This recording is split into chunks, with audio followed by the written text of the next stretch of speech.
आज बजट पेश हो चुका है। बजट को लेकर तरह तरह की प्रतिक्रियाएं आ रही हैं। इस बीच हमारे साथ बेहद खास मेहमान जुड़ गए हैं। हमारे साथ राज्यसभा सांसद, भारतीय जनता पार्टी की वरिष्ठ नेता किरण चौधरी जी इस समय बात करने के लिए मौजूद है। किरण जी, बहुत बहुत स्वागत है जनता टीवी पर।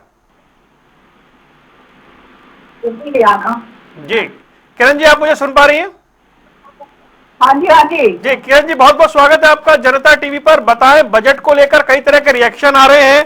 कांग्रेस कह रही है फीका बजट है, आप क्या कह रही हैं? कांग्रेस से तो और क्या आप अपेक्षा कर सकते हो।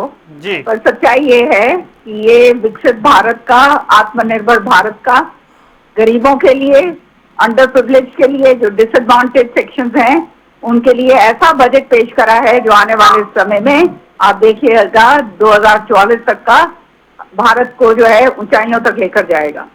हम देख रहे हैं इस बजट में हरियाणा के लिए भी काफी कुछ है, जैसे राखीगढ़ी का जिक्र हो गया और मेडिकल हब के रूप में पंचकुला, या फिर जो इंडस्ट्रियल टाउनशिप बननी है उसमें फिर खरखोदा या मानेसर। तो हरियाणा के लिहाज से भी काफी कुछ दिखाई दे रहा है इस बजट में। बिल्कुल सही कहा आपने। हरियाणा जो है आप जानते हो एक इम्पोर्टेंट प्रदेश है और कृषि प्रधान प्रदेश होने के नाते और दिल्ली के क्लोज होने के नाते बहुत सारी जो है सुविधाएं जो हैं वो हरियाणा को भी दी गई हैं और उसके लिए हम बहुत बहुत धन्यवाद करते हैं अपने वित्त मंत्री जी का और प्रधानमंत्री जी का। ये बताया जा रहा है कि गुरुग्राम और पंचकुला में एआई सेंटर खुलेंगे, हजारों युवाओं को ट्रेनिंग मिलेगी। इस बजट को लेकर के आपको क्या लगता है कि मौजूदा समय में दुनिया में जो टैरिफ को लेकर हालात हैं, जो वर्ल्ड ऑर्डर बना हुआ है, उसमें इसे क्या माना जाए कि एक बहादुरी वाला बजट पेश हुआ है? देखिए, एआई जो है वो अब रियलिटी है और 21वीं सदी और आगे जो है उसके लिए हमें प्रिपेयर करना है, जो हमें करना चाहिए था 15-20 साल पहले। लेकिन जो है उसके ऊपर कोई कार्रवाई नहीं हुई थी। तो ये इसको जो है इसके अंदर अब इन्वेस्ट करना, इसको आगे बढ़ाना, टेक्नोलॉजी के साथ किस तरह से आगे चलना है, वो ये हमारे प्रधानमंत्री जी की बहुत दूरगामी सोच है और उसी के कारण जो है ये सारा कुछ करा जा रहा है जी।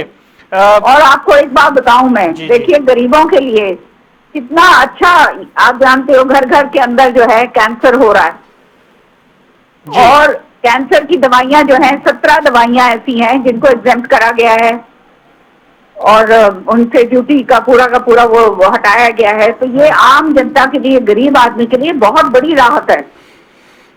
लेकिन हरियाणा से कांग्रेस सांसद कह रहे हैं दीपेंद्र हुड्डा की सौतेला व्यवहार किया गया है और हरियाणा के हाथ खाली रहे, इस बजट में कुछ नहीं मिला।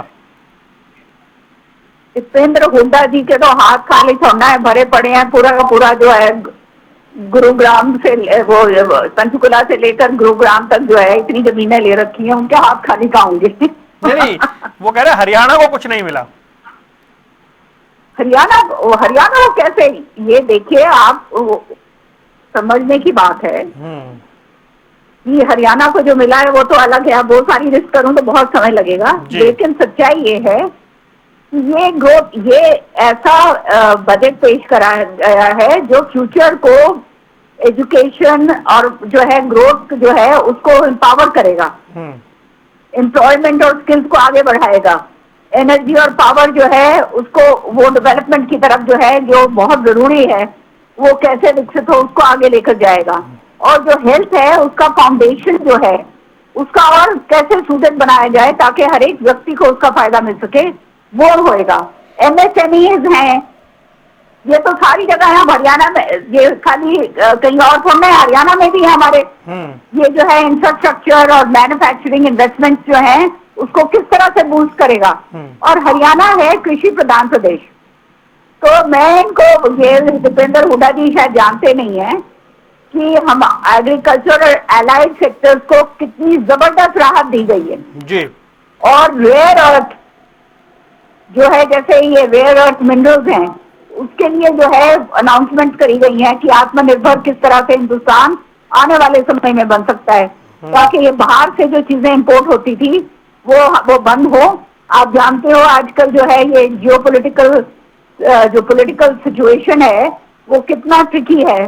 सारा जो है पैराडाइम जो पुराने थे वो पूरे शिफ्ट हो चुके हैं और हिंदुस्तान जब तक आत्मनिर्भर अपने आप को नहीं बनाएगा तो हमारे को दूसरों की तरफ हाथ फैलाकर देखना पड़ेगा। हमारे प्रधानमंत्री जी ने ये सुनिश्चित करा है कि आने वाले 20, 30, 40 सालों के अंदर हिंदुस्तान एक ऐसी पावर बन के उभरेगा कि हमारे तरफ दुनिया देखेगी, हमारे को किसी की तरफ देखने की जरूरत नहीं होगी। जी, आप तो फौजी परिवार से आती हैं जी किरण जी, आप फौजी परिवार से आती हैं और रक्षा बजट 15% से ज्यादा बढ़ा दिया गया है मौजूदा हालात को देखते हुए, ये भी एक बड़ा बूस्ट रहेगा। निश्चित तौर पे देखिए, आने वाला समय जो है हम चारों तरफ से जो है अपने दुश्मनों से घिरे हुए हैं और हमारे को अब अपने आप को सुदृढ़ बनाना है। वो अंग्रेजी की एक कहावत है कि if you want piece you be prepared for war, कि अगर आपको शांति चाहिए तो आपको युद्ध की जो है पूरी तैयारी रखनी चाहिए। तो उस तरफ जो है आत्मनिर्भर की तरफ हम जो है प्रधानमंत्री जी हमारे को जो है उसमें निवेश हो, चाहे उसके अंदर आगे हो, स्पेस की बात हो, ये सारी चीजें जो हैं इसके अंदर जो है इन्होंने प्रधानमंत्री जी ने और हमारी निर्मला सीतारमण जी ने इसको करा है। अब आप फार्मर, ये दीपेंद्र हुड्डा जी को आप ये बताइएगा कि फार्मर्स की इनकम और रूरल डेवलपमेंट किस तरह से आगे बढ़े, ये सारा का सारा इस बजट में दिया हुआ है जी। चाहे हाई वैल्यू क्रॉप्स हो उनके ऊपर फोकस करा गया है, फिशरीज के ऊपर फोकस करा गया है, एनिमल हस्बेंड्री पे फोकस करा गया है, हॉर्टिकल्चर पे फोकस करा गया है। और ये जो ऐसे क्रॉप्स हैं जो हैंड होल्डिंग जिनको जरूरत थी, जैसे कैशू, कोकोनट, कोको और वो जो दूसरी एक्टिविटीज हैं एग्री स्टॉक की, वो एआई सिस्टम जो है वो एनहांस करेंगी इनकी प्रोडक्टिविटी। ये क्या कह रहे हैं, कृषि प्रधान प्रदेश से आते हैं, इनको मालूम ही नहीं है कुछ जी। किरण जी, आज हम बड़े एक्सपर्ट से बात कर रहे थे, उन्होंने कहा कि ये जो इनकम टैक्स का जो पनिशमेंट की जगह पेनल्टी की गई है, डीक्रिमिनलाइजेशन किया गया है, ये बहुत बड़ा लैंडमार्क रिफॉर्म है। निश्चित तौर पर ये है लैंडमार्क रिफॉर्म, क्योंकि जिसमें जो अपना सही नहीं करेगा उसके खिलाफ कड़ी से कड़ी पेनल्टी होनी चाहिए जी। आगे तो ये सारे चोर जो हैं सारे के सारे इधर से उधर से वो लूप होल से निकल के जो है भाग लेते थे जी। अब आने वाले समय में ये नहीं कर पाएंगे जी। लास्ट में मैं आपसे पूछना जा रहा हूं कि देश की दशा और दिशा को बढ़ाने के लिए ये बजट क्या वाकई मौजूदा चैलेंजेस जो हैं, जो टैरिफ से लेकर दूसरे हैं, उनमें ये बजट क्या भारत की सिचुएशन को और मजबूत करेगा? मैंने आपको जैसे बताया कि हमारा हिंदुस्तान जो है अब युवा शक्ति है जो इसके अंदर उभर के आ रही है जी। तो ये युवा ड्रिवन बजट है कि आने वाले समय में किस तरह से ये आगे जो है हमारे देश को लेकर जाएगा, और जो पुराने जो घिसे पिटे वो जो सारे वो थे उनको पूरा पीछे धकेल कर किस तरह से आगे जो है हमने आगे बढ़ना है। और तीनों कर्तव्य जो हैं जो है, पहला तो जो है हमारे को इकोनॉमिक ग्रोथ जो है वो सस्टेन करना है अपना, और फिर हमारे को जो है अपने जो लोग हैं उनकी जो अपेक्षाएं हैं वो पूरी करनी है, दूसरे कर्तव्य है।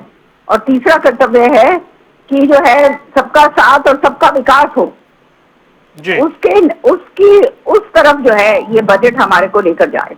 और मैं बहुत बहुत बधाई देती हूँ निर्मला जी को जिन्होंने इस तरह का बजट पेश करा है। बहुत बहुत शुक्रिया किरण जी, आपने समय निकाला हमसे बात की, आपका बहुत बहुत धन्यवाद। किरण चौधरी राज्यसभा सांसद भारतीय जनता पार्टी से, वो हमारे साथ थी। बजट पर लगातार प्रतिक्रियाएं हमें मिल रही हैं।